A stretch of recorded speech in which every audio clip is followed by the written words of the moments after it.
Welcome,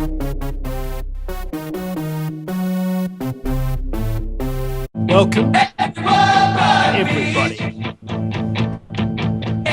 the Vinny Eastwood Show, broadcasting live on AmericanFreedomRadio.com. And today I was supposed to be having some guests on from New Zealand, Neil and Esther Henderson from ClimateRealists.org. They're bringing Lord Christopher Monckton to New Zealand later on, so that'll be very nice. In the interim, while we're waiting for them to be connected by the studio, there's a couple of items on the news, and whenever you watch an item on the news, you understand that there's a story that they don't cover, like, for example, the real reason why whatever it is they're reporting is actually happening. They tell you certain things, and they don't tell you certain other things. For example, they've told you that New Zealand now has a record number, or just a huge amount at the very least, of suicides. And they're like, oh, I wonder how this can happen. Why would all these kids who are in the prime of their life and everything commit suicide? Well, you give them pharmaceutical drugs that have suicide as one of the side effects for one. And you never mention that on the news, do you? You always say, oh, blame the parents. Parents didn't have any idea that their doctor would just give their children something that was so dangerous for such a reason as breaking up with their child, or their child breaking up with their first girlfriend or something like that. Isn't it interesting how very, very few people anywhere on Earth have a clue about just how many times normal situations, normal life, is interrupted by drugs and the establishment educating you to things that are simply not true and have no evidence of any kind backing them up. That's what I'm really concerned about when I hear that suicides are being reported.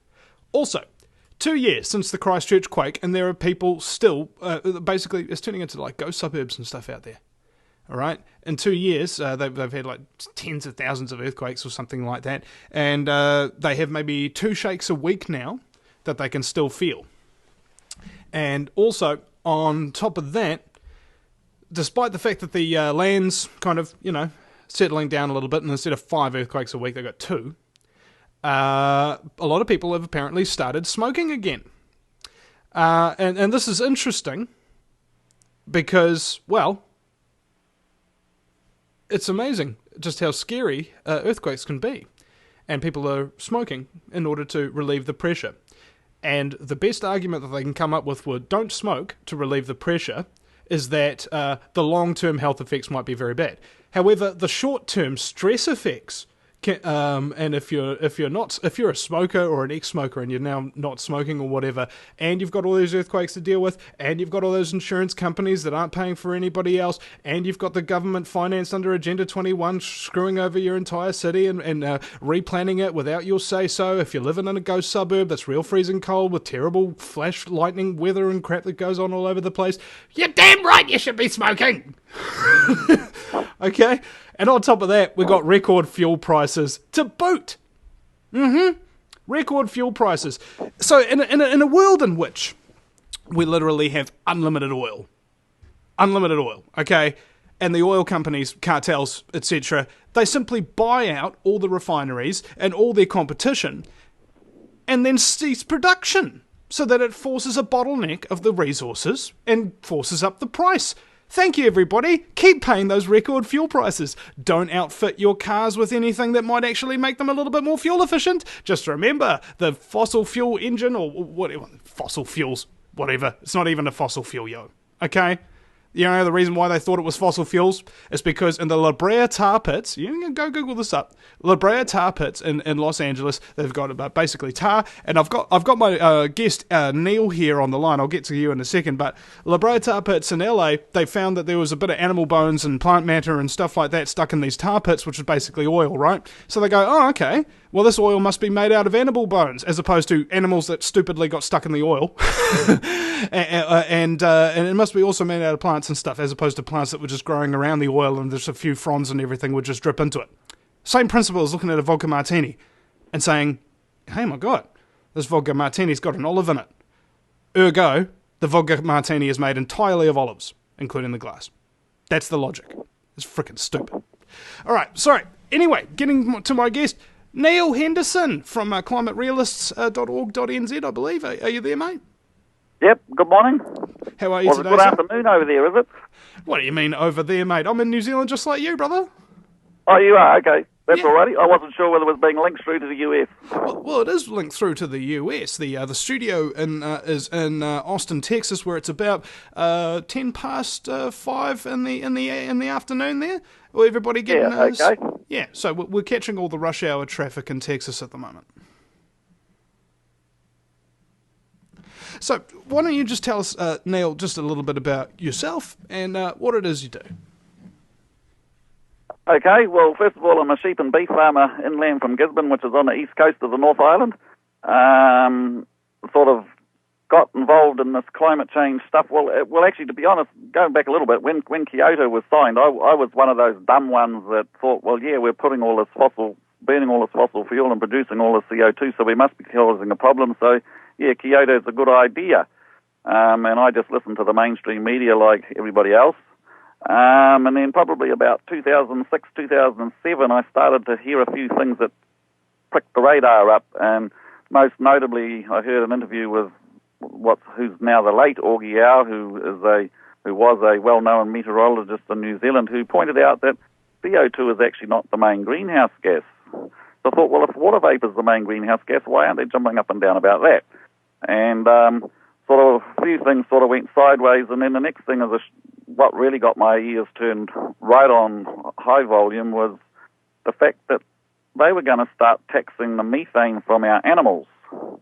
And my sixth form biology told me that the carbon cycle is balanced.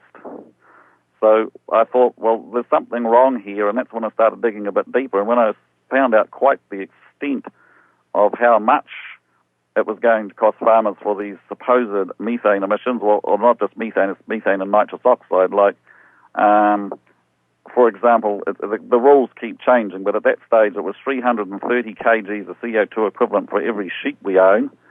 So if they started having carbon prices running away to $100 a tonne, which was being talked about at that time, we're looking at $33 for every sheep on our farm every year, and similarly for cattle is over a tonne. And so that sort of got me quite active, and I sort of started pointing out to a few other farmers around the area. And the first thing I did was sort of a poll of it's only about 60-odd farmers, and at that stage we were split evenly sort of between those that agreed that climate change was a problem and it wasn't. But the one question that was very, very interesting is 100% of them agreed that whatever the climate was doing, it was cheaper to live with it than try and change it, which I thought was quite fascinating. So I sort of said to these farmers, well, what are we going to do about this? You know, we can't just sit here and do nothing. Well, that's what I'd be quite happy to do, and sit here and do nothing and let someone else do it. But I basically decided, well, someone's got to do something. So they weren't happy to do a protest march down the main street or get anything active. But they said, well, if I organised a speaker to look at the objects, they'd come along. So I sort of thought, well, who do I get? And at that stage, Ian Wishart had just written aircon, so I thought, well, he's a good one, but I thought, well, I'm a bit of a small fish to drag someone like him along to Gisborne from about 500 k's away. So I sort of contacted the Climate Science Coalition in New Zealand, and they sort of made positive noises but weren't coming up with anyone. And then meantime, Gareth Morgan, who's an investment guru, runs an investment business, and also who had written Poles Apart with the assistance of a couple of scientists, he came to Gisborne and spoke to a couple of hundred. And basically, just after thinking about it, well, just not long before Gareth Morgan came to Gisborne, he actually was in a live debate on television with Ian Wishart, and at the end of that debate, I should point out that Gareth Morgan, Gareth Morgan wrote his book, and if you read it, a lot of the stuff, you think, well, he's actually on the same side as us. But miraculously, at the end of the book, he comes out and says that climate change is caused by humans. So, yeah, anyway, the short and the long of the interview between Ian Wishart and Gareth Morgan was that they did a poll, a viewers' poll afterwards. People could ring in or text in, and it was overwhelmingly in favour, something like 80%, or might have even been higher, in favour of Ian Wishart. So I thought, well, yeah, that means he got more. Well, as a matter of fact, Ian Wishart said on the program too, Gareth Morgan, I'm surprised that you come out on the side you do with the evidence you've got in your book. So anyway, I thought, well, nothing lost by... What I found was... and short and long of it, he did come down to Gisborne. He donated his time for free, and we paid his travel and expenses. And sort of we discussed with him before the meeting and said, well, look, what can we do as a result of this? Like, one of the suggestions we had was we put a few papers out on some tables at the back of the room, and at the end of the meeting tell people that if they're interested in doing something to fight this, to put their names on the paper.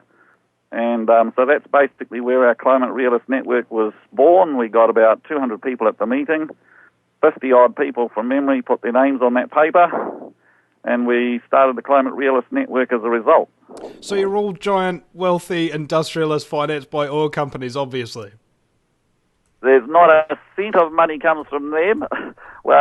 Basically, what's funny is the oil companies fund Greenpeace, all right, and so many other climate action organisations. It's like they're funding their own resistance so they can control it. Yeah. Well, we do it ourselves, and that way, if we don't go looking for big money from anyone, we can't be accused of being the mouthpiece of the big oil or whatever. We have received some donations from people who like what we're doing, but they're just ordinary people like us. We've printed a few bits and pieces, and the printer is on our side, so he does them at cost, or sometimes he's even done them for free. but they're basically just people who believe in what we do, and we need to get this message out there that is so sadly out of balance. Are we thinking about just think about this for a moment? The apparatus that is going up, just exactly how can you resist it? I mean, as far as I know, public awareness of this issue is starting to get up there. Like, as you mentioned with the poll on the Close-Up program with Ian Wishart, those of which who want to actually listen and watch that one, you can go find that on YouTube. It's on my my other YouTube channel, Eastwood Vincent. Just go there and search for Ian Wishart or climate change, should come up. But what I found interesting about that debate is the difference between the two debaters. Now, Ian Wishart laid out fact after fact and this statistic, that statistic, consistently. Gareth Morgan went, and we need to do something about climate change, and he played the whole kind of moral card. Like, he had no facts, so he had to do a false morality play. That kind of thing. At least that's me looking at it. I don't think anybody else noticed just how disingenuous his presentation was relative to Ian Wishart's. And this is the thing: if you've got somebody who keeps repeating themselves and doesn't keep laying out facts and evidence consistently, they're probably not telling you the whole truth. Exactly.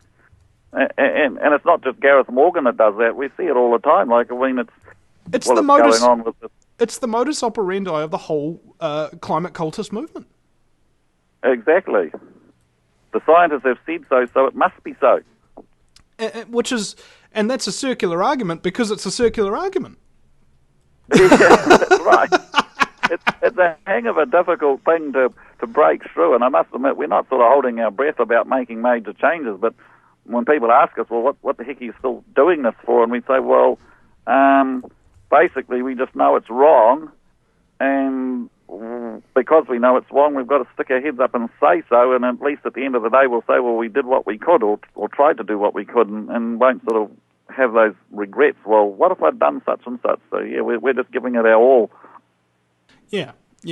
And a lot of people would call that brave, but the fact of the matter is, Neil, every generation goes through this. There's always some kind of tyrannical scumbag trying to take over, and it's those people who just realise this. Oh my God, scumbaggeries all over the place, and it's starting to brainwash people, and they're starting to believe stuff that's just plain not true, and they want to enslave us because of the stuff that's not true as well, and economically destroy us, and control every single thing that we do or say in our daily life, and this, that, and the so on and so forth. You know, like the nightmare future is a rolling snowball that is simply cannot be stopped, cannot be restricted in size. That's what I see, and as a result, you understand, hold on a second, we're going to build some trenches, we're going to fire some flamethrowers at that snowball right now, all its way down the hill, so by the time it's done its rolling, it'll not be anything but a tiny little snowball that you can pick up and throw back at them. That's how powerful information really is. You can burn down their agenda every single step of the way, because they got nothing backing them. There ain't no rock that's solid underneath that snowball. It's all capable of being melted away by you and me and everybody else. Neil Henderson from climaterealist.org.nz is my guest, and we'll be right back after the break with him. If you take an active interest in maintaining the optimum health and well-being of yourself and your family, the New Zealand Journal of Natural Medicine is the magazine you've been waiting for. Having taken Australia and New Zealand by storm, the New Zealand Journal of Natural Medicine is now available in the UK and Europe. Visit www.nznaturalmed.co.uk or call 01626 337 531 to order your copy now.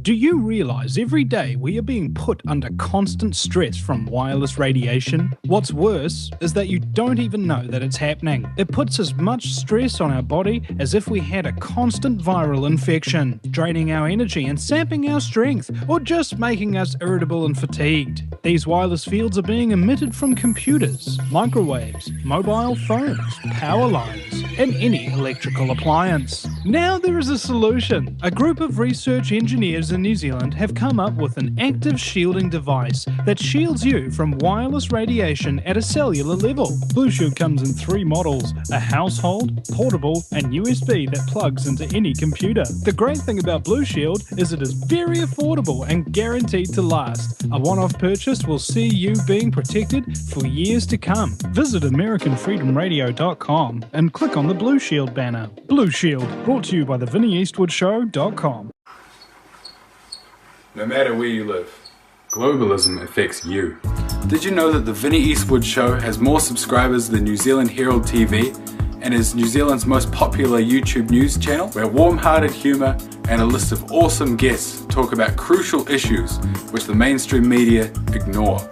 A show where you, the listener, can phone up with questions, comments and suggestions of guests. Vinnie is building a hub to connect truthers with raw information they need to become active.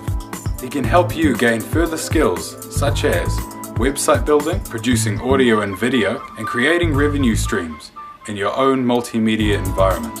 Because Vinnie supports such a wide range of people in the truth movement, he is not government or corporate backed and relies entirely on your donations. Give now, give generously, or subscribe for $10 a month for access to ad-free video archives. Just visit thevinnieeastwoodshow.com and click donate. Alright everybody, we're back, live, and we've got Neil Henderson on the line from, is it climaterealist.org.nz? Yeah, that's correct. Alright, excellent. I just made a guess because I figured, you know, he's from New Zealand, he's part of an organisation, it's probably .org.nz. I thought it was a pretty logical conclusion. Okay, now, speaking of logical conclusions, if we are talking about climate change, and you acknowledge that climate change is happening, you acknowledge that we do play a part in it, but you don't acknowledge that we're the overriding climate kind of force in the universe kind of thing. There's this giant ball of pulsing light and energy called the sun, and apparently it has something to do with sunrise and sunset, and apparently it affects our weather. So obviously, when we talk about the climate changing, we don't look at the sun at all. We just look at exhaust car pipe. Are you... Oh my god, the science is bad. And not to mention, isn't every other planet warming up in our solar system as well? Yeah, well, that's a good point, and I mean, yeah, I don't know I'd like to know how these other people explain that. I think that some of them say, oh, well, they just sort of shrug their shoulders, I think, and but they just like to have this monster. Everybody likes this monster to fight, and it's very nice to blame carbon dioxide. It's a bit of a shame that it happens to be one of the most essential compounds in life, but they want to outlaw it and ban it. just being a bit cynical there. I mean, that's another other thing that sort of makes me realise how off the rails the other side is. They talk. You even hear ministers in the government talking about carbon pollution and the polluter must pay. The Greens love that one. Well, even Nick Smith, when I challenged them on it, Nick Smith being our ex-climate change minister until he got removed from office for misdemeanors in another department, I challenged him on it, and he said, well, if you're in an atmosphere of 100% carbon dioxide, you won't live. And I said, yes, but we're not close to that yet. And he said, well, his opinion is we're close enough. Yeah. When we've got, 0.03% or something. We're close enough to 100% at 0.3%. Okay. I did cut a bit out. He said, if you're in an environment of 100% water, you'll die. And so, he says, too much of anything's too much. And I said, well, we're not too much of carbon dioxide yet, but he claimed we are. He sort of seems to overlook the fact that if a person drops down unconscious from a heart attack or something, we can breathe our air into their lungs and revive them, and yet the air we breathe out is something like 20,000 parts per million as opposed to 400 parts per million that we normally breathe. So it can get pretty high before it gets toxic. I wouldn't actually know where it's toxic, but I know the US Navy has regularly monitored over 8,000 parts per million in its submarines, and they don't have any trouble coping with that. And an interesting point is that if people get trapped in a submarine, they don't die of carbon dioxide poisoning, they die of lack of oxygen first. Yeah, they asphyxiate. Yeah, exactly. So let me get this straight. Quite as toxic as some of these people would try and lead us to believe. Well, carbon must be toxic because we're built out of it, right? Yeah, well, that's another really interesting thing. I wish I'd kept it, and I must do a Google. Well, I don't know how fast I'll find it, but in Australia they did a poll on carbon and how good it is, and there was a significant number of people that reckon that all food should be decarbonised. I kid you not, like it was over 10% thought that all food should be decarbonised. It shows you how poorly educated the system is, the people of the world are. You know what this reminds me of? They just feed this garbage and they just lap it up. Neil, you know what this reminds me of? Dihydrogen monoxide. It's the number one cause of acid rain. It kills people every year. It's the number one cause of erosion, and dihydrogen monoxide. And there were people. If you consume it, if you breathe it in, it kills you. Yep. There's another one. All right, so you go around and you say, can we ban dihydrogen monoxide? And it does all these things, and 90% of people don't know what it is, and they're like, oh, okay, sweet ass, we'll sign that, we'll ban it. They're banning water, right? So exactly. Well, I had to read it twice before I clicked what they were talking about when I first saw it. Anyway, see, I mean, it's pretty easy to trick people if you know what you're doing, and that's exactly what these people are doing. Okay, they tricked me for a start, as I said at the beginning. Mm-hmm. Have you see the parallel now, don't you? It's so abundantly clear. They're tossing stuff in front of you that you don't know what it is, and showing you all these bad symptoms and what have you, and then asking you to ban it. And in the meantime, all you're doing is proving how easily duped you are and how uneducated you are. And this is not just confined to, I would say, other people and blah blah blah. It's everybody but me who's uneducated. I'm uneducated. I don't know what all of this stuff does. I don't know how to build a weather satellite. No. I mean, and this is where it sort of makes where the dots join up with other things. Like, I think it's getting pretty well out there now. Like climate change is not an end in itself. Well, global warming, as it was called, now it's called climate change, or even catastrophic climate disruption or something is another term that gets all the bad weather, whether it's an extreme heat or an extreme cold, is blamed on carbon dioxide. Although I'm not quite sure how that works out. But it's all part of, that's what we realise about, well, Ian Wishart touches on it in his book, but, it's connected up to all these other things. I heard you just mentioning Agenda 21 before you came over to me, and it's all part of that control thing, and take away all our rights and put them on Mr. Nanny State because it knows best. Well, I've got to ask people who think that if the government's so nice and great and what have you, what's been their excuse for violating all your rights and stealing all your money thus far? Yeah, that's a good point. Have you been awake? It's like you cannot write off brainwashing and mind control when you talk about this subject as well. I mean, if anybody thinks the media is not engaging in mass mind control, you gotta... Yeah. The naivety. Well, the sad thing is, so many people you hear on the mainstream media are saying that our side of the argument's getting too much airtime or paper space, depending on which media you're talking about. Like, it was several years ago, I tuned in very eagerly on a Sunday morning to national radio because they were going to have someone from the BBC talking about the need to bring balance to the climate change debate. And I thought, this is good to hear. Well, blow me down, he wanted the non-global warming believers shut out because the science was totally settled. They shouldn't have any room at all. And this is the BBC. Okay, and that is doublethink. Classic doublethink. Okay, we want more freedom by censoring these people. Hold on a second. Well, even Jeanette Fitzsimons asked, well, she's been gone, was our Greens leader for the benefit of those over the other side of the world, asked a question in Parliament. At that stage, there was quite a few of us writing letters into the farming papers that come out to the farmers. The farmers are the most enlightened in New Zealand, I think, on what's going on, partly because we live in the climate, so we know it changes. But there was a fair bit of letters getting written into the farmers' papers, and Jeanette Fitzsimons about climate change and why it's a load of rubbish. And Jeanette Fitzsimons asked the Minister of Agriculture what he was going to do to stop these papers publishing all this information. It was confusing and misleading the people of New Zealand. Why didn't she do that to any of the major media outlets that have been misinforming and dodging people for years? I mean, let's take, for instance, just recently, we had this court case about the asset sales, and everybody was getting all up to whoopty about it and what have you. And then suddenly, gay marriage is going to be legalised, and nobody's talking about that for a week or two while the court case is going on. It's extraordinary.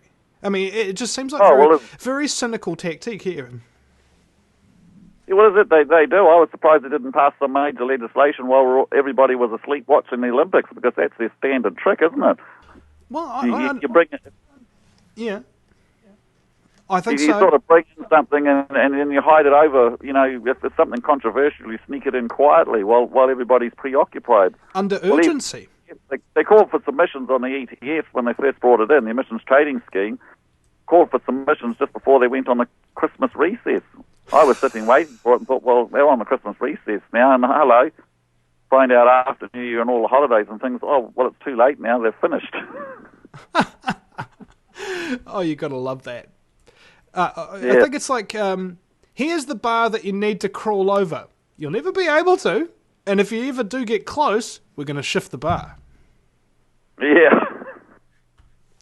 It's just, you get to the point where the word frustration becomes a significant figure in your life. It becomes like a brother or a parent or something like that. It becomes a big, big part of your life.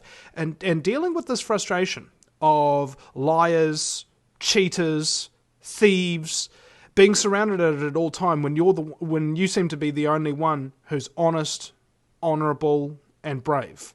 That is a frustrating state of affairs. Oh, changing rules are sickening. Like, going back to Mick Smith, our former climate change minister, when he was in opposition, he had a thing opposing the Labour government, as it was then, wanting to bring all this in by saying that it'll add to the cost, it'll add to inflation, it'll add to this, and it'll do absolutely nothing for the climate. Then, hey presto, a year or so later, he's the Minister of Climate Change, and although the emissions trading scheme was in by then, did he do anything about getting rid of it? No, he just tinkered around with it and slowed up the speed with which it comes in. And continuing with him, you know, when the economic situation was deteriorating, like they've always said, what the main reason they used for moderating the emissions trading scheme was not that it wasn't needed. It's just that since Labor passed it, we've had just after, as Labor was passing it, we had the global, it was after the global economic crunch. So therefore we had to moderate its effect to protect our economy. And I sort of wrote a letter to him suggesting, well, maybe it should be moderated. We should delay it entirely because there's a few things changing in the science, and listed them. And his reply to me was, well, this is not the appropriate time to change the emissions trading scheme. We have a review due in 2011, and the science and the economic situation will be visited then. Hello, come round to the time of the review. He specifically excludes looking at the science in that review. You know, the way they just shunt things around, like you say, to suit their own ends is sickening. Yeah. And my girlfriend was telling me this the other day. It's like, what do you know? How can the scam work on that bigger scale? And it's like the scam hasn't evolved any. Okay, it's just been playing on a different field.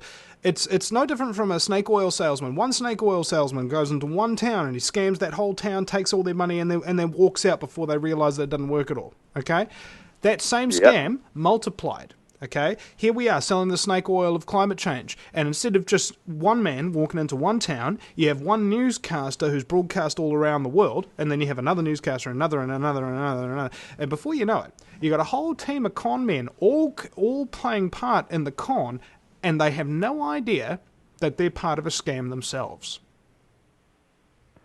Yeah, well, I think that's probably a fair sort of a comment. Like, you know, you look at these forestry companies that think they're going to make millions out of it, or even just while I was waiting for you to come on, the Coal Association's released an update of the New Zealand Coal Association, which has released an update of where they see climate change, and they're basically quite happy with what the government's doing with its proposed amendments to the ETS now, because it's sort of protecting the economy and not exposing them to the risk.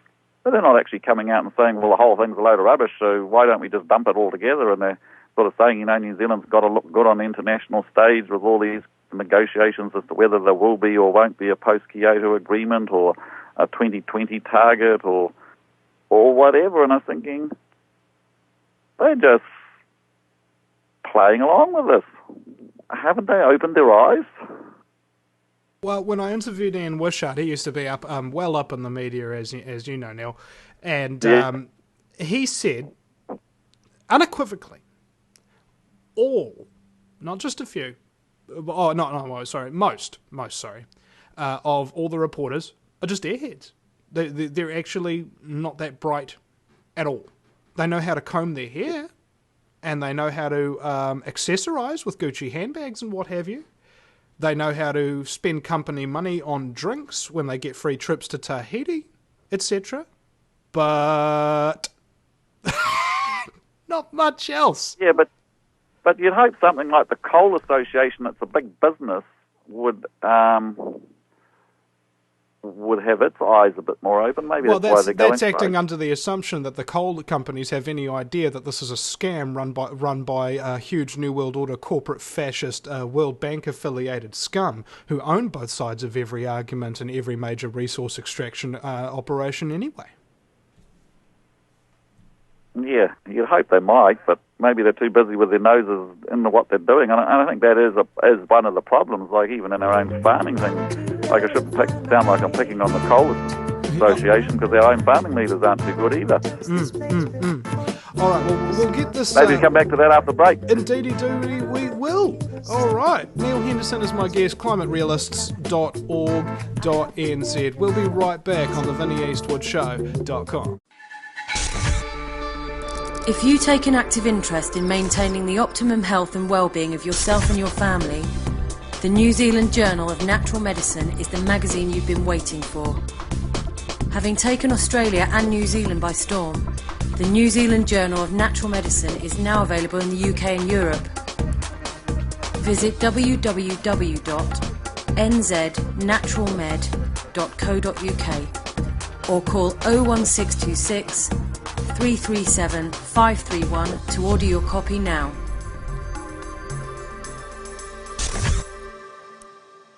I said welcome back, ladies and gentlemen, to the Vinnie Eastwood Show.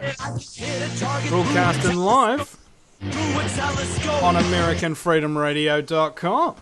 And incidentally, the VinnieEastwoodShow.com. My very special guest, Neil Henderson, joins us from his... are you in your farmhouse at the moment, mate? Yep, that's correct. Yep. And another thing that I wanted to talk about is actual... The perspective of somebody who's a farmer is very different from the rest of the people because of the last 100-odd years of urbanisation. People don't know what it's like to live on the land anymore. If you look back to the early Depression, and that was a time when 90% of people lived in rural areas growing their own food, and still 10 million people starved to death in the US during the Depression. Now, we have 90% of people living in cities, not knowing how to grow their own food, and only 10% of people on the land. And it's in Agenda 21 programs to get people the heck off the land, compress them into cities, to destroy the viability of farming, to dumb down the population so they have no idea what's going on. And I was watching Parliament TV one day, and allegedly Parliament's been passing 2 laws per day on average. And I don't know how many of those laws have you heard of, Neil, but I've heard of bugger all of them. And I bet the public... exactly. You know, I didn't realise there's that many a day. Yeah. And this is the thing. This is the point. You get legislation. There's only half a dozen there most of the time too, so I don't know how they pass much. Well, that's true. That was what I was watching. I was watching Parliament TV. There were maybe 20 politicians out of the 160 or whatever. And it's the second reading, okay, to go through to the third reading before being passed, of the mandatory chipping of livestock bill. Every single cow has to be chipped as well as the cow farmer. Why? Because approximately 6 times a year, there are car accidents on rural New Zealand roads where cars slam into cattle that are being crossed along the road. And so naturally, let's chip every single cow in the entire country and every single farmer that's farming them so that we can monitor them on GPS at all time to keep those 6 car crashes every year from happening. And they passed it, the second reading. I didn't see what happened to the third reading. I don't know if it's law yet. What the... Are you kidding me? Are you fracking kidding? See, the insanity... I hope you're kidding. I'm not, man. When did you see this? This was like last year, like in November. Oh, yeah. Well, they've now made us chip all our cows, but not us yet. And that's another fight I'm fighting, but we better not start on that or we'll be way past our finish time. Well, I don't know, man. If you want an extra hour, we can do it. I would like to. Because I was just thinking, you know, when I asked you to come on the show, you were wondering, oh man, what are we going to talk about for 2 hours? And I thought, oh, maybe we can just do the 1 hour or something like that. But I think we've got a lot to talk about. But it depends what your time schedule is. If you haven't got anyone lined up, I can stay. Yeah, quite happy. Okay. I hope the studio's okay with that because we got you on phone from the US, which can be a bit expensive for them. So I don't know. I'll hopefully. Okay. Yeah. It'll be fine. It'll be fine. I'm sure. Because in the interest of good radio, let's keep talking about it, huh? Because this is something that I'm deeply concerned about is mandatory chipping, and it's like you get to the point where you think, if the end goal is to do something like, let's say, chip everybody, or if the end goal is to say, let's say, put surveillance cameras in everywhere, all right, every room in your house, every street. What about speed cameras, all of that? Here's how you figure out that something's wrong. Here's how you figure out that something's wrong with what they're pushing on you. Firstly... Well, this is it. It's just the same slippery slope. Like when this electronic thing, chipping of our cattle first came in, it's only cattle at this stage. It was mandatory from the 1st of July. We're not allowed to send a cattle beast off our farm now if it's not got an electronic tag. So it's probably been talked about for about 5 years, I think. And when it first came in, it was going to make us lots of money because, you know, the markets of the world want traceability. They want to know their food is produced in environmentally sound and sustainable manners. So we were going to get this premium on our product by selling it. Well, if you go and take your McDonald's hamburger up to the counter, especially those in the US, I would say they'd be struggling to tell you what countries the meat in that hamburger came from, let alone what farm. But so let alone how many cows. But how many cows are in a patty, Neil? There's a There was a book called Fast Food Nation in which they tested an average McDonald's beef patty to see how many parts of different cows are in it, and they estimated that it was thousands in a patty, thousands of parts of thousands of different cows in one patty. Right? Yeah, well, I certainly know they don't all come from one country anyway, so that was where it started. But as usual, it's sort of slowly morphed into a thing that nebulous, well, if we don't do it, we're going to lose our trade access, and everybody else is doing it, so that's reason for us to jump off the cliff and be a lemming. They don't use that word, of course, but and basically it's come down to the fact that it's costing us an electronic tag over and above an ordinary tag that we used to use just for management purposes is the best part of $5, so it's not cheap. We pay a levy to cover the scheme on that tag of $1.45, I think it is off the top of my head. And then when the cattle beast is slaughtered, we pay another $2.35, $2.10, I think it's, something like that. I might be a bit wrong on this, but it's certainly over $2. So that means you don't need to be a rocket scientist to work out they're charging about $3 to trace a cattle beast for its lifetime. Can you imagine how they must spend that money to track an animal for its lifetime, a lot of which stay on the same farm the whole time? So it's just another get-rich scheme for the bureaucrats, I think, and on top of that, the government's chipping in a bit of money too. I'm not sure why. But yeah, we basically can't send our cattle anywhere, and just last night I sent off a submission. They've got the scheme up and running, but they haven't got all the bits and pieces in place yet, and they're calling for submissions on the regulations for enforcement. And they're proposing an education system for the first 12 months or so, but then infringement fees, and they consider it a moderate infringement fee, like if you forget to enter your cattle, forget to enter on the database that you've moved your cattle to another farm, sold them to someone else, the infringement fee they consider a moderate infringement fee is $150. Well, I mean, an instant speeding ticket of up to 10 kilometres an hour is $30, so I think they're on a different sort of a plane. And like you say, it's just more and more regulation, taking away our freedoms, controlling the food supply. This is it. For global government to come in, they need to control the money supply, the people, and the food production. They've got the first two, basically. So it's the farmers they've got to get, and like you say, lock as many of them up in towns as you can, have great big farms that were run by peasants on behalf of a corporation, and force the remaining farmers out of it by more and more red tape, basically, is what it is, isn't it? Yeah. And I should point out, they keep telling us they're not going to bring sheep in. They're not going to bring sheep in until the farmers ask for it. But they're working away with their just sort of propaganda, I suppose, and showing you how good it is if you have these electronic ID tags in your sheep, how, it's much easier for you to manage them. You can monitor their weights that much easier and things. And they're slowly getting a few people to get sucked in, people who aren't aware of the ulterior motive that they're being groomed for. And it's only a matter of time. I'm sure within 3 years they'll be getting us to tag our sheep. So a $5 ear tag on a sheep that currently isn't worth $100 is starting to get very expensive sounding, and a good way of making sure that sheep farming is uneconomic. Yeah. And the whole idea is basically to have, every form of freedom and life either reduced or destroyed. That seems to be the general scheme of things. It's either going to be... Yeah. And particularly, this is the big crux, wiping out forms of independence, any kind of independence. If you're capable of producing your own food, food bill. Okay, it's going to be illegal to grow your own food, and we'll have men with guns that will come on your property and point them at you if you're trying to grow anything. That's the future. Okay, and same with energy independence. If you come up with some water fueled car or whatever, and you start driving around with it, mate, you'll go missing. All right, it happens. It happens more often than people would ever be terrified enough to believe. This is what the agenda is, to make everybody completely and utterly dependent on the system, and inescapable, irresistible force that will dominate and control all of mankind's actions forever. Okay?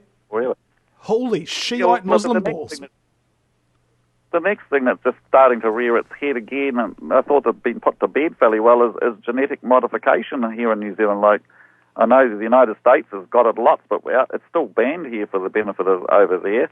And they're bringing it up again. And I'm absolutely stunned to find that our levy-funded organisation is actually funding an organisation that's doing research on genetically modified grasses, even though we're not allowed to sow them, and a lot of us don't actually want them. And I mean, that's yet another way of, you know, the seed companies own they own those cultivars, and if you plant them, you've got to pay them a levy, and if they escape over the fence into the neighbours can potentially be charged for having this grass on their farm without a licence and stuff. And our farming leaders are sort of saying, well, if we don't do that, well, there's been a delegation. I haven't actually got the Farming Weekly this week yet, but I've seen the headlines being advertised, and they've had some people over from the United States, including some senior official from might even be the vice chairman of Japan, saying, well, if you guys don't allow GE grasses onto your farm, you're going to get left behind. But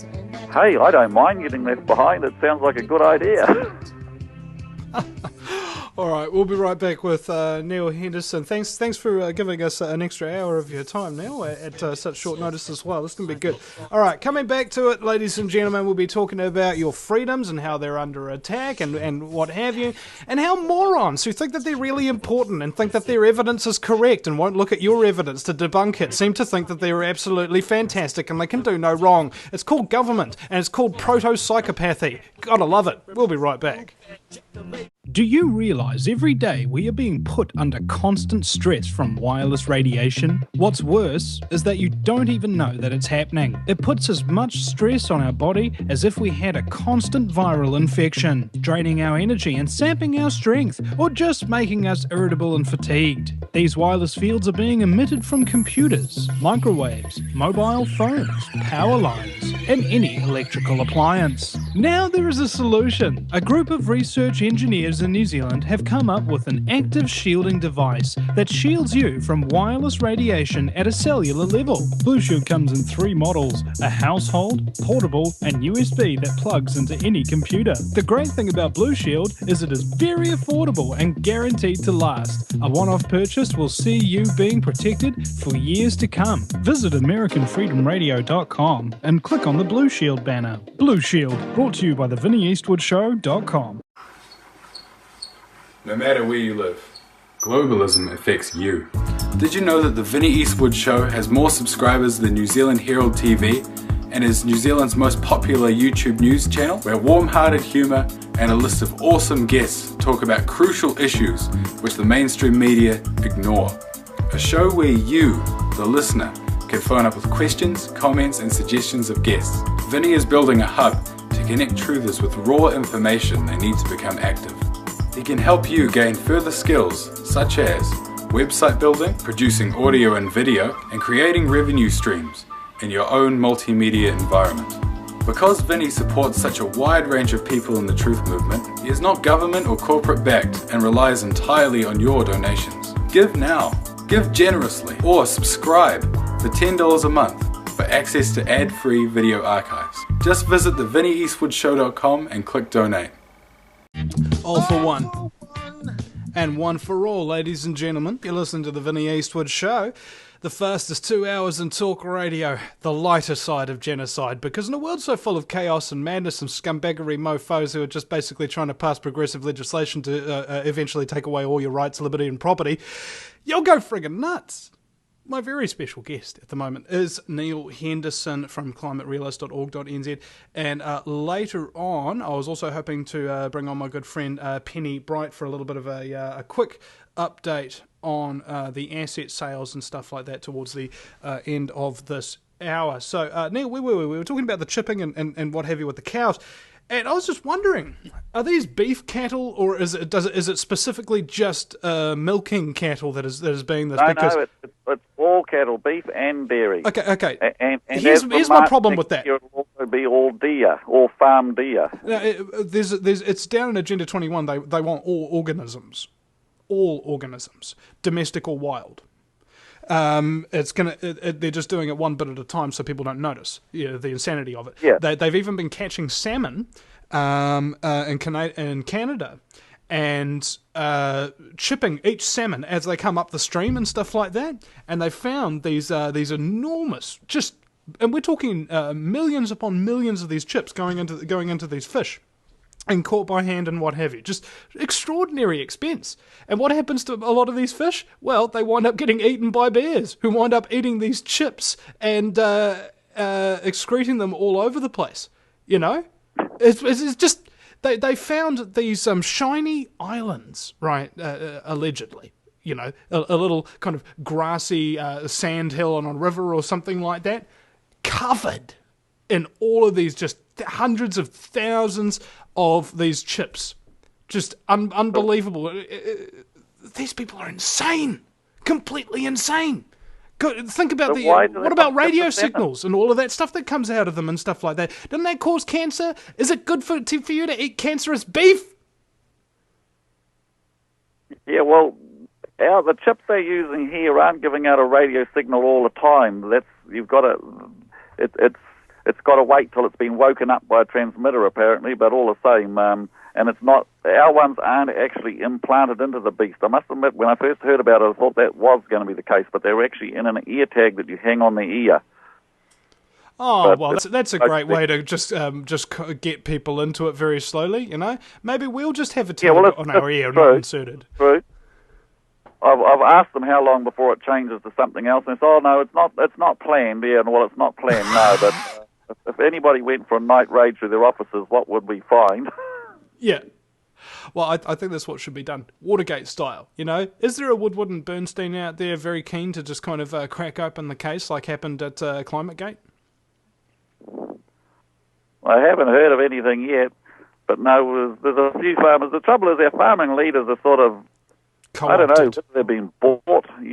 I have no illusions that our government doesn't govern the country, but I do just wonder sometimes whether our elected farming leaders sort of get told to toe the line. We have the odd one that, like our last Federated Farmers president, was willing to speak out, but the current one sort of talk about we need this new spirit of collaboration. Well, I immediately thought of collaboration. That's what people get convicted of in wartime, for collaborating with the enemy, isn't it? Uh-huh.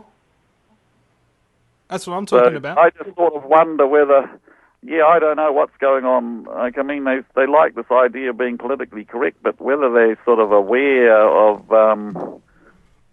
the bigger picture, have they been sucked into it? We need to do this, like going back to the climate change bit again. Our levies, the levies that we farmers compulsorily pay every time we have a sheep or a cattle be slaughtered at the meat processing thing, is being used to look for a solution to methane emissions from our livestock. Well, excuse me, is it a problem? And this is it. A group of farmers who are also opposing what's going on approached our meat levy organisation last year, and they invited me to come along with them. We tried to get $50,000 or somewhere thereabouts just to sort of look at the literature and investigate the sciences to actually define what the problem was before we go finding a solution. They couldn't find that money, but they've been able to find over $1 million to look for a solution to this problem that hasn't yet been defined. I mean, it's crazy. Well, I think be so politically correct and look like they're all part of finding a solution to this problem that most farmers know doesn't exist, and even some of them know doesn't exist. Well, the ultimate question is whether or not it's better to be correct or politically correct. Yeah, that's a good way of putting it. And that's basically it, yeah. They put their integrity on the line to be politically correct, and I just find that very difficult to swallow. Well, I mean, you can be wrong and sincerely wrong because you believe it. Well, that's different. Someone who genuinely believes in global warming, I have a lot more respect for than these ones that say that they go along with it, but underneath they don't. That is immoral. Now, this is something that I wanted to also get into, morality. It seems that this is I don't know, something that's kind of waned somewhat in the last, I think, 50 years. I think it took about 50 years for everybody to have kind of respect for their elders and family units and communities together and stuff like that, to everybody huddling in their own little apartment in the middle of the city, not knowing their neighbours and not communicating with anybody and barely even their family. About that much. I think it's taken about that much, right? Time and effort. It might have taken a little less. Yeah. Well, I mean, maybe it's been that way for a while, and now it's evolving into something even worse. What I find is interesting here is the dose of morality and Christianity. I mean, are you? Would you classify yourself as sort of semi-Christian, like sharing some of the Bible beliefs? Oh, yeah, no, I definitely call myself Christian, yep. Oh, okay, because I was just thinking, there's you know how everybody says, oh, there's two types of Christians, or there's two types of business people, or there's two types of blah, blah, blah, blah. But yes, there's billions of types. But what I've noticed is archetypes. One is the onward Christian soldier archetype that takes their morality seriously, usually lives quite humbly, and attempts to better the world around them in just the ways that they can, and in believing in their own capacity. The second type is what I call hyper-Christians, who have the same beliefs, allegedly, but they don't back up any of those beliefs with actions. They go to the church every Sunday, but they're not standing up against evil. They're not ensuring their community's survival. They're not becoming leaders. They're not funding projects in the community and such like that. They are not engaged. Yeah. Well, I don't want to be classified as being in the second group. I hope I'm not. But that's for other people to judge. That's it. I'd like to stand up for the truth, and like I say, we can get the truth wrong sometimes, but I can respect someone who gets the truth wrong so long as they sincerely believe what they believe. There's a great quote: when an honest man discovers that he is wrong, he will either cease to be wrong or cease to be honest. Yeah. Yeah, well, quite often a quote comes through. I think it's attributed to Maynard Keynes or something, but some people dispute whether he was the one. When the truth changes, I change my opinion. What do you do, sir? Yeah. But my favourite of all quotes, basically, of all time is from Winston Churchill. He's walking around town and he's real drunk, and this old woman comes up to him. She goes, "Mr. Churchill, you're drunk!" And he goes, "Yes, madam, and you're ugly, and tomorrow I'll be sober." Yes, I've heard that one too. And I think it's like this. Despite the fact that you might have people who are attacking you, despite the fact that you might have a war to fight on your hands, it doesn't mean you can't have fun. No. And people forget that to go out with a camera, ambush some climate change pushing no equivocal evidence that they're not a paid member of the servant of the system or whatever, like a climate change minister. Obviously, this guy's connected with the World Bank, guy's connected with the Council on Foreign Relations, blah, blah, blah, blah, blah. That kind of stuff becomes pretty obvious when you see the groups that these people belong to. And what I'm concerned about is people don't realise that it's not actually that scary going up to these scum and calling them on their BS. It is of immense enjoyment. And have you ever watched a YouTube video, Neil, of somebody else ambushing a scumbag and they're armed with unequivocal information and just totally dominate them?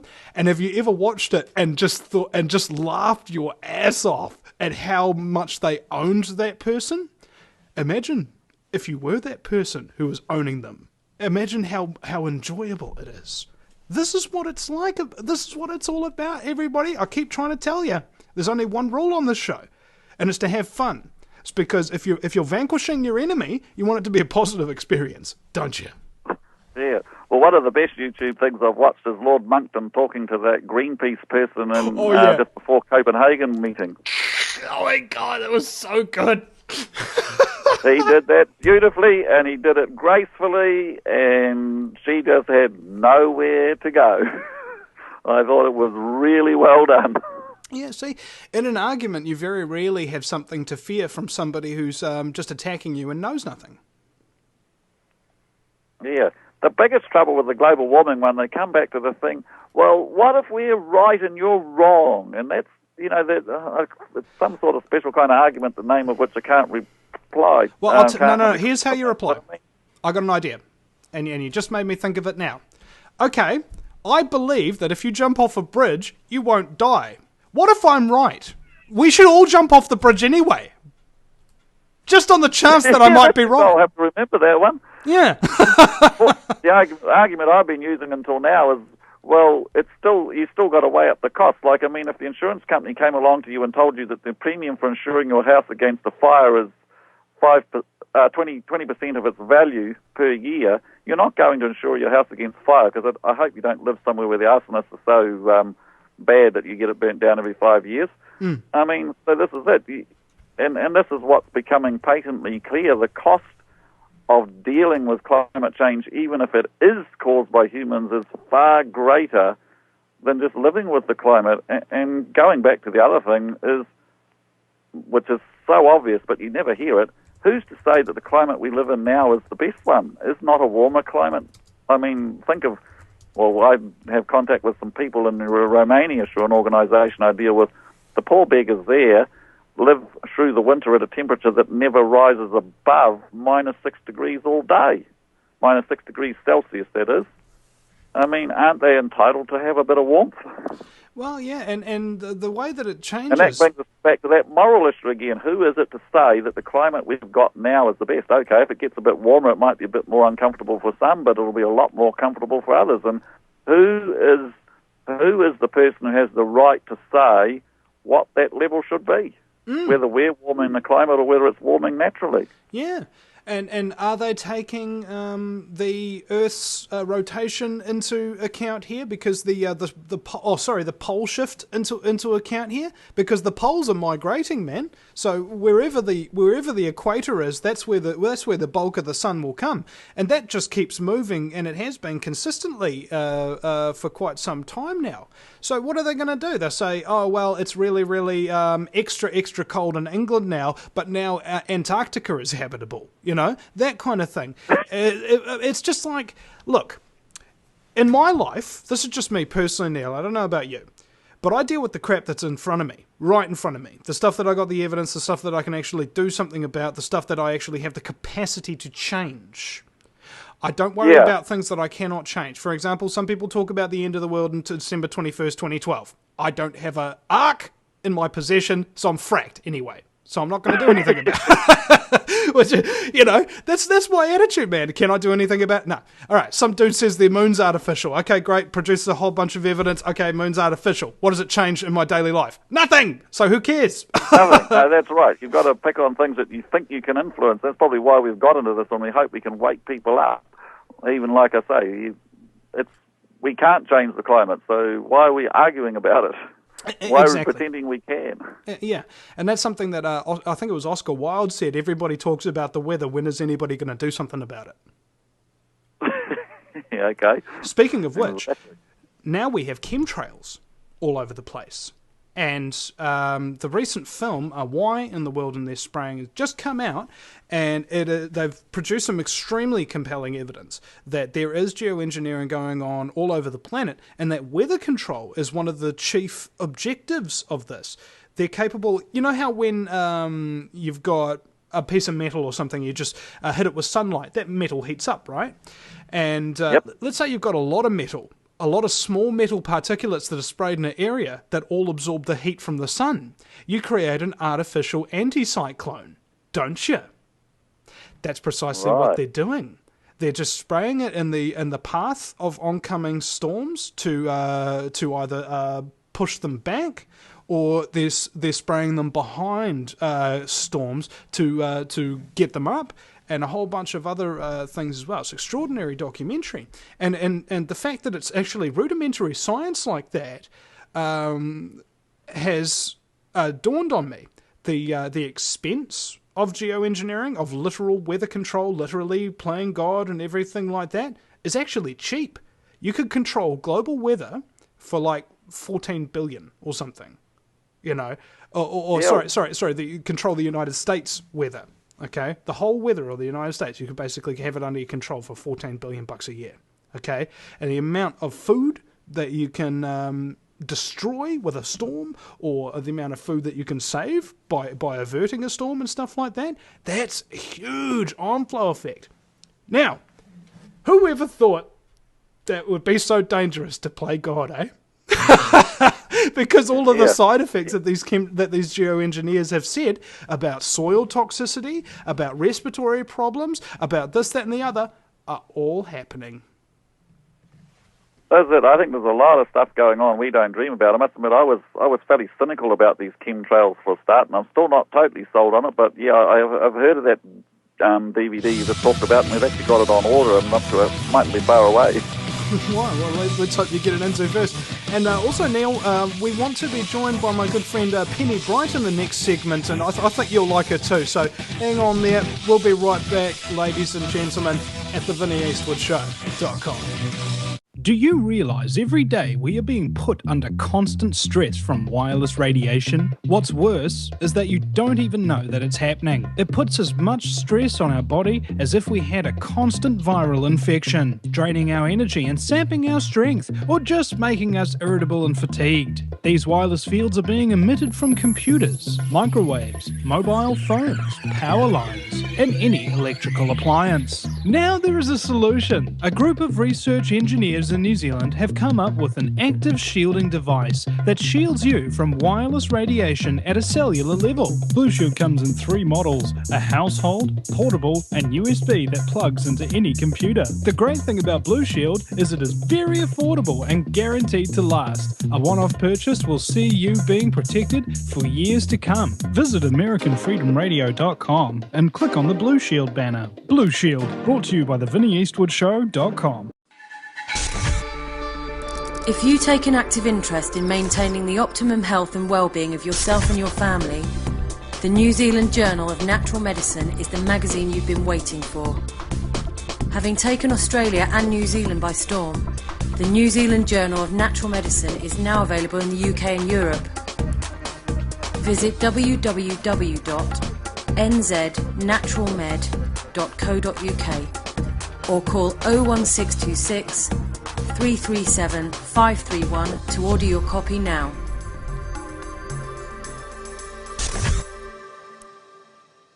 Welcome back. There will never be enough money to pay off all the debt, ladies and gentlemen. Even the justification of selling our assets in order to do so is absolutely insane, because they deliver dividends to people all the time.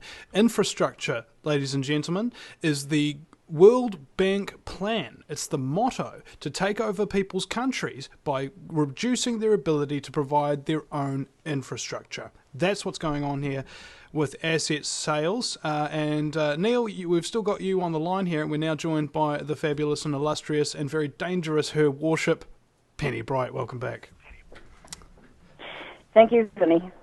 Okay, so Penny, I wanted to sort of get your take on this, the asset sales, and where they are up to right now with this court case delaying them. Well, what happened was on Monday, the 3rd of September, here were 4 of us having a protest outside the offices of Mercury Energy, which is 100% owned by Mighty River Power, and that was the first of the electricity assets that the government wanted to sell this year. And we hear the great news that this sell-off has been delayed. So we were absolutely thrilled about that, because what we've been trying to do is to throw a spanner in the works by encouraging people to take the action which cannot be ignored. We're trying to encourage 100,000 people to switch off Mercury Energy, and in so doing, what that will do is cause Mighty River Power, who owns Mercury Energy, it'll cause their profits to fall, and thus will help make this investment very unattractive. And there is precedent for this, because back in 2008, at a time of financial downturn, Contact Energy, which was already privatised, they doubled directors' fees and they put the prices up 12%. Well, what happened was, in 6 months, over 40,000 customers left Contact Energy and their profits were halved. So what we're doing is absolutely doable. And as someone who's more involved in civil disobedience actions like rates revolts and water bill boycotts, I have to have a bit of a chuckle to myself that this is actually a state-sanctioned activity, because every 5 minutes when you watch on TV, there are advertisements encouraging people to do exactly what we're encouraging people to do, which is effectively to use the market against the market model. Well, isn't that called a free market? Well, what's hilarious is that when you take natural monopolies such as the supply of electricity and water, natural monopolies, when you try to introduce this competitive model, all it does in actual fact is duplicate resources, which puts the price up. Now, back in the bad old inefficient days, and of course inefficient is just corporate speak for we haven't yet got our filthy hands on it, back in the days there was a Department of Electricity and there were power boards. And of course this was inefficient because, like I say, they didn't have their filthy hands on it. And so what happened was there was this division made between electricity generation, transmission, distribution and retail. So they chopped it up into 4 different parts, and then they subdivided each of those parts again into different competing companies. Well, each with their own, board of directors and officers and God knows what. And it's just a no-brainer because, of course, the only thing that did was to massively put the price up. Because back in the bad old inefficient days, I tell you what, you could afford to have the heater on in winter and you could afford to have a soak in a hot bath. Well, you can't now. No, you literally can't. And similar stuff has happened in Australia. One of my listeners, Glenn, he's on holiday here in New Zealand at the moment. I met up with him when he landed. And it's a funny story, Penny. He tells me about his electricity prices, and he goes, they're about $2.50 a quarter, or $7.50 a quarter. So it's about $250 a month, 250 Australian dollars. And I go, oh my God, that's pretty insane. I mean, but maybe when we've had the heater on during the winter and stuff like that, we could get up to that. And he goes, but I've got gas heating, and that's only and that's really cheap. It's only $2.50 a quarter. It's just like it goes from bad to worse. And that's after John Howard privatised their electricity companies in South Australia. Same thing will happen here. Well, the fact of the matter is that privatisation does put the price up because, of course, you've got shareholders to look after. And the sensible thing to do is to keep essential public services under the essential public service model, which is not profit-making. As soon as you start commercialising essential public services, running them on a profit-making basis, which, of course, the state-owned enterprises are, they're under the commercialised model. And, I mean, we're still being ripped off blind under the state-owned state-owned enterprise model, but when you privatise it, then those profits, then they go offshore, which is arguably even worse. But my considered opinion is get back to what we used to have, because it wasn't bloody broken in the first place. Yeah. Bring back the Department of Electricity and bring back power because it wasn't broken. But as far as what else is happening with the asset sales, very, very interesting that that the government is backing off, and there's no doubt about it. The government's very poll-driven, and so part of our what I want to see happening over the next few months, now that we have a little bit more time, is to really focus on Shonky John Key, because the fortunes of the National Party are very much joined at the hip with the fortunes of the New Zealand Prime Minister, ex-Wall Street bankster John Key, who's been the most stage-managed, packaged, spin-doctored person I've ever come across in my life. And what's happening is the mask is starting to fall, and people are actually starting to guess that John Key's not actually really here to look after New Zealand mums and dads. He's actually still a Bank of America shareholder. He's got huge connections with his bankster mates. He's opening up New Zealand to overseas investors and banksters. That's whose interest he's serving. So wakey, folks. Yeah. So what we want to do is to... Just jumping in, I can't understand why the National Party can't see that. Well, you know, there's a brainwashing thing going on again, and that groupthink mentality. I had a couple of truthers drop around today. You know, just trying to sell me new power companies or new or donate to charities and what have you. And they saw my car with the stickers all over it, and they go, "Hey mate, are you in a conspiracy theorist?" Oh my god, thank God, you know. And and he said to him, "Oh, you know, I'm part of this organisation or I'm part of that organisation." I said, "Dude, if you belong to somebody else, to another organisation, it means that you belong to that organisation. Okay, you don't own yourself anymore. You don't have your own opinions. You don't have any of this. You have to do whatever the party line is. Same goes for whatever business you're working for. Same goes for whatever organisations you align yourself with. If anybody in that organisation says anything, you know, you kind of have to back it.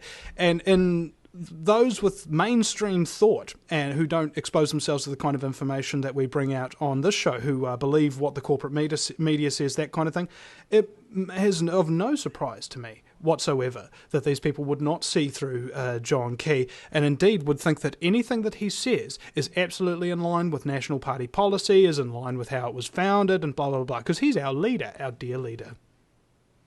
Well, what I'd really like to encourage people to do at all times is presume nothing, check everything, and always seek truth from facts. And if you're looking to seeking truth from facts, always go to source.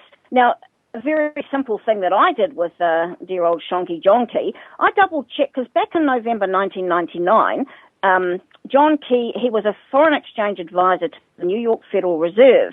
And at that time, you know, knew all the stuff, Vinny, but others may not. But he was also the head of derivatives, dodgy derivatives, for Merrill Lynch. Well, what happened in November 1999 was the repeal of the Glass-Steagall Act. And, of course, the Glass-Steagall Act had been around since 1933 under Roosevelt.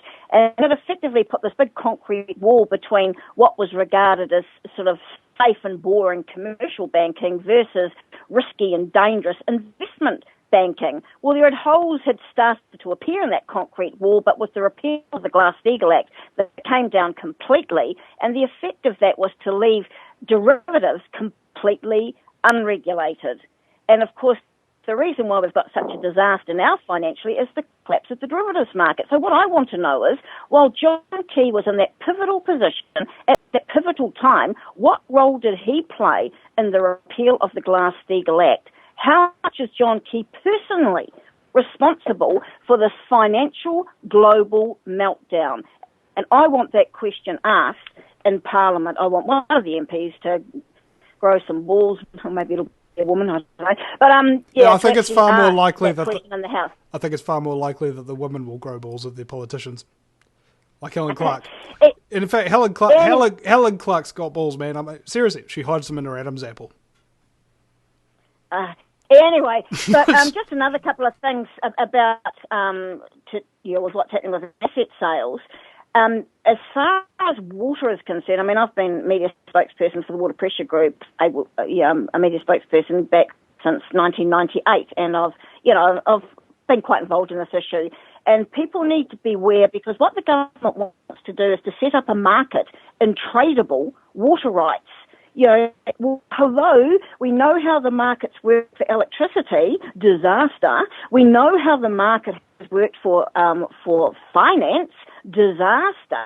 We need a market in tradable water rights like we need a hole in the head. Because the issue is you've got a river flowing, and then what happens is you've got farmers wanting to draw water off for irrigation, you've got industries that want to use water, you've got communities that want water, for drinking water, etc. And the question is, who gets to access or to use that water in a fair and sustainable way? Because in New Zealand, it comes under the Resource Management Act, and it's sort of like first in, first served, and it's a bit it's a bit messy. But I mean, the whole country has a real concern, or is going to be impacted upon by this issue. It's not just an issue for Māori. The issue of property rights for water affects every person in this country. We all need to be part of the debate, and National was never elected with any sort of mandate on a market for tradable water rights.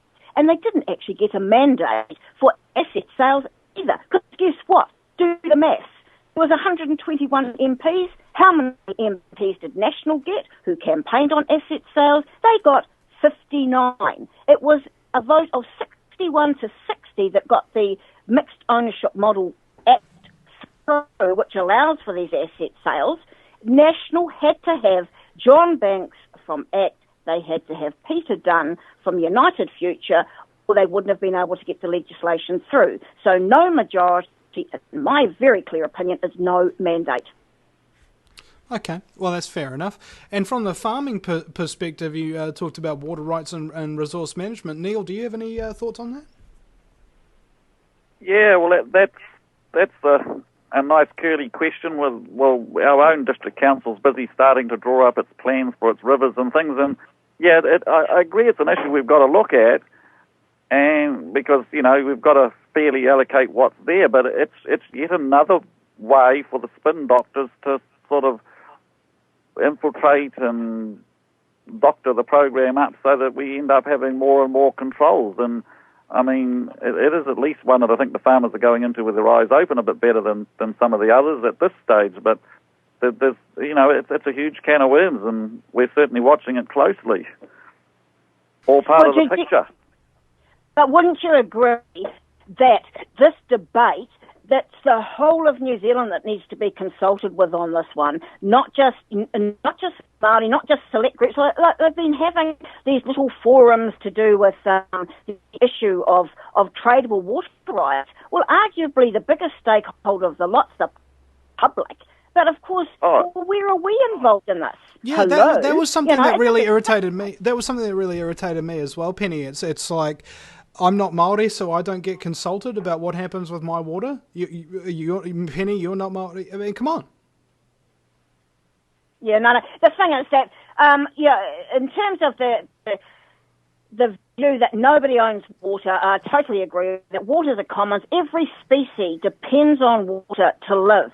But the question is, how do you get access to it in a fair way? And the other huge issue, in terms of control and managing water in a sustainable way, why the hell do we use rivers as liquid tips? Why do we put poos and wees into the river? Why do we put discharge from industries and God knows what into the water? Why on earth do we use our water supply as liquid tips? That's, hello, and we do that in New Zealand. Waikato River, when I did a lot of research, hundreds of hours of research way back in about 2003, there were about 2,300 point discharges where like the Resource Management Act, sort of like a license to pollute. You get, you get a consent to be able to put this muck in the water. So there were like 2,300 point discharges where you could add crap in the river. But of course, then you have runoff off the road, runoff off the farms. Hello. Yeah, it's a big can of worms, isn't it? All right, we'll be right back, ladies and gentlemen, at the VinnieEastwoodsShow.com here with Penny Bright and Neil Henderson. Back in a few minutes. No matter where you live, globalism affects you. Did you know that the Vinnie Eastwood Show has more subscribers than New Zealand Herald TV and is New Zealand's most popular YouTube news channel, where warm-hearted humour and a list of awesome guests talk about crucial issues which the mainstream media ignore? A show where you, the listener, can phone up with questions, comments and suggestions of guests. Vinnie is building a hub to connect truthers with raw information they need to become active. He can help you gain further skills such as website building, producing audio and video, and creating revenue streams in your own multimedia environment. Because Vinnie supports such a wide range of people in the truth movement, he is not government or corporate backed and relies entirely on your donations. Give now, give generously, or subscribe for $10 a month for access to ad-free video archives. Just visit the VinnieEastwoodsShow.com and click donate. If you take an active interest in maintaining the optimum health and well-being of yourself and your family, the New Zealand Journal of Natural Medicine is the magazine you've been waiting for. Having taken Australia and New Zealand by storm, the New Zealand Journal of Natural Medicine is now available in the UK and Europe. Visit www.nznaturalmed.co.uk or call 01626 337 531 to order your copy now.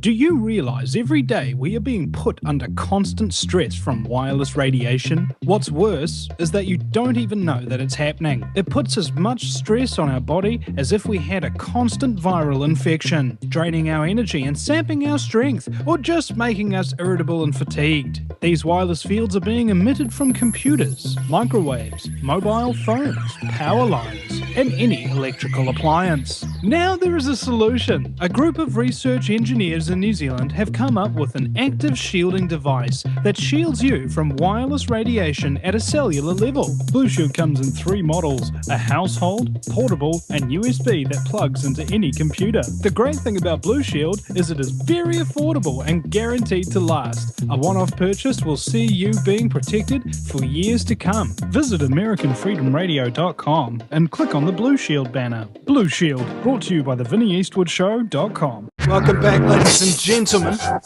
You listen to the Vinnie Eastwood Show. It's the final segment, and we have Neil Henderson still with us. Neil, I wanted to kind of get something personally from you. I mean, look, there's a whole bunch of scary stuff to this climate change debate. Has anything about it kind of made you kind of like, I don't know, almost wet your pants? Oh, well, not totally. We're sort of well aware we're up against the wolves, and I sort of wonder whether our internet access is all being monitored by Big Brother and watching us. But hey, like I said earlier on, we've got to do what we can. We believe it's wrong, so yeah, we just sort of don't. We just take a big breath and sort of, well, God's bigger than us, so if we're meant to do it, we're meant to do it. But yeah, no, I'm quite happy to stand up against things and not sort of too frightened yet. I haven't been threatened to be beaten up by Greenpeace protesters or anything yet, but I must admit we did sort of hire some security guards when we had Ian Wishart in Gisborne, and just in case, because at that stage Nick Smith had been doing some roadshows publicising the things, and Greenpeace was sort of dominating the meeting, and if anyone dared stand up against them, they'd sort of drown them out. So yeah, but no, other than that, we're sort of just trusting and hoping and praying, but we're sort of be sticking our neck out on the line a bit further, sort of early next year, possibly March, because we've Lord Christopher Monckton is coming back to Australia, and he's going to tag New Zealand on to the end of the tour, and this time we've got lots of time to organise, so we're planning on taking him from Kaitaia to Invercargill, so we'll certainly be plenty of room for the greenies to get us over that one. Yeah.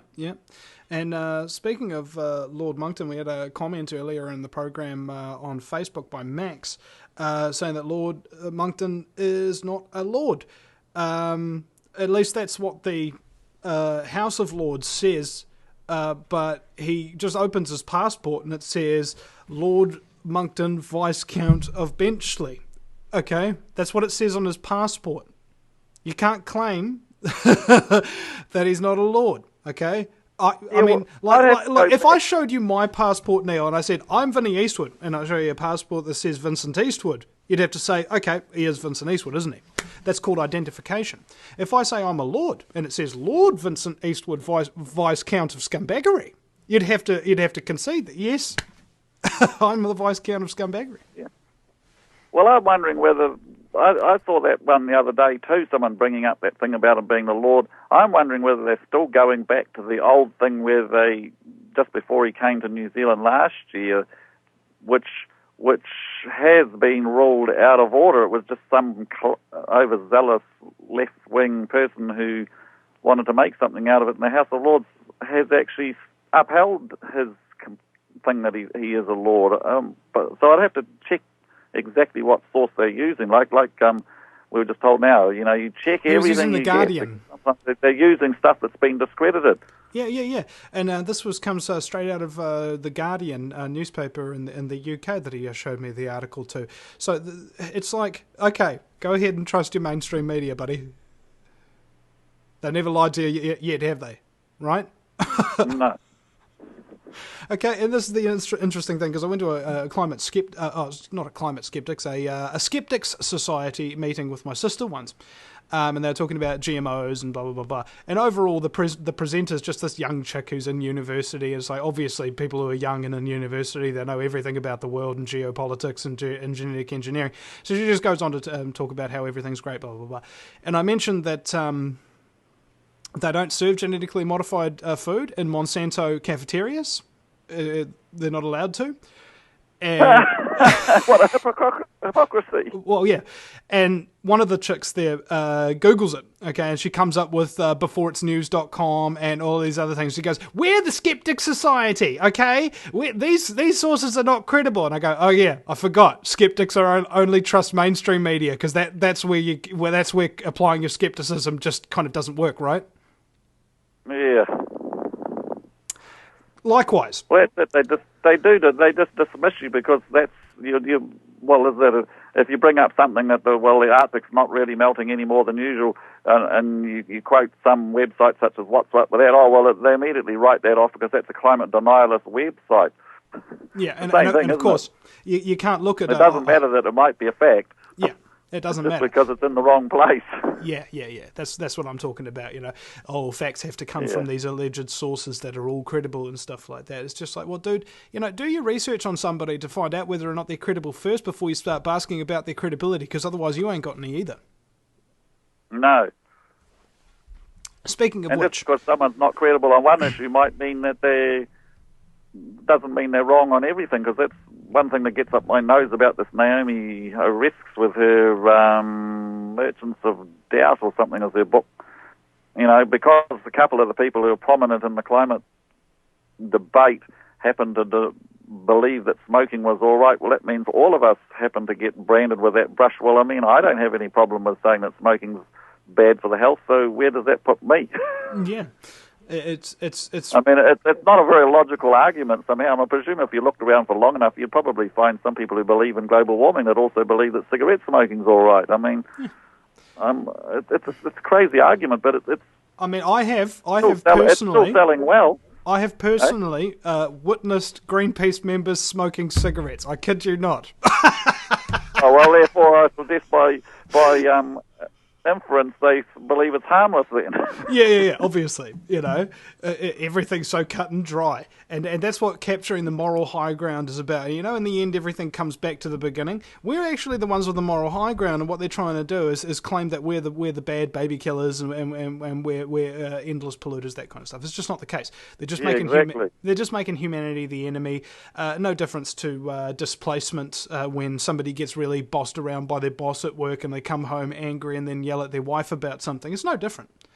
And when you're on the road and you're hosting these conferences and stuff like that, and you're talking about the climate debate, are there any elements of the climate debate that you leave out with perhaps new audience and stuff like that, because it might be a bit too much at this point? Any broader, scarier implications that you just kind of don't really talk about or try to avoid in the conferences unless they come up?